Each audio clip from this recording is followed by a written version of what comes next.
Welcome to our lecture online. When I hear the question, how is statistics misused? I think of terminology such as, let me count the ways, or as the number approaches infinity. There seems to be no limit as to how statistics can be misused. And it's no wonder that we have these really colorful quotes from the past, already from hundreds of years ago, how people realized that statistics could be used for all kinds of things that are other than scientific and factual. So I guess we could summarize it in this fashion. The problem of misuse can be summarized by the use of statistics not for finding out what is actually going on, but instead use it to misrepresent the data in order to support a viewpoint or to deliberately misrepresent in order to create a false perception or a false narrative. And so this topic of misuse is so big that most textbooks actually have a chapter on how it's being misused and how we should recognize misuse, because that's really why we want to study that aspect of it. I hope we're not studying the aspect so that we could practice the misuse of statistics.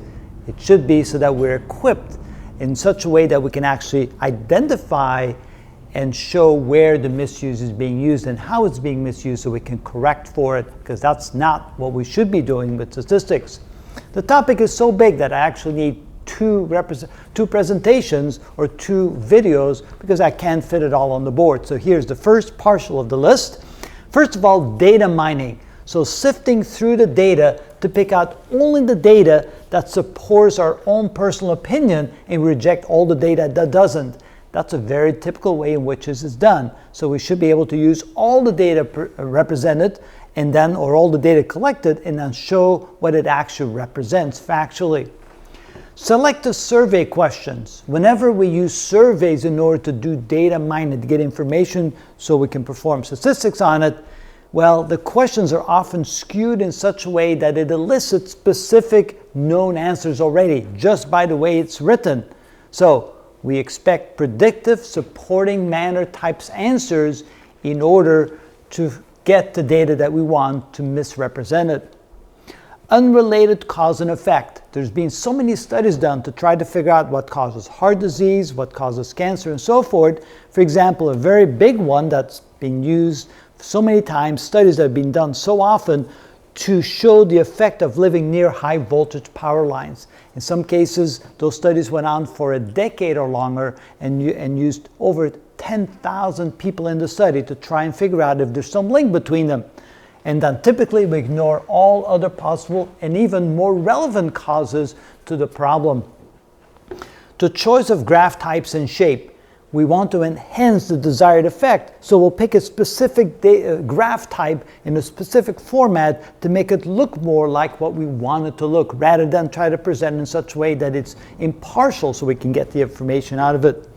Grouping and presentation, combining certain answers. For example, I like very much, I like, and somewhat like. If we group all that together, then together that seems like there's a big concentration on liking something versus disliking something. They may only have one don't like answer or don't care answer, and so by putting all those answers together, they may give it a lot more weight than it deserves.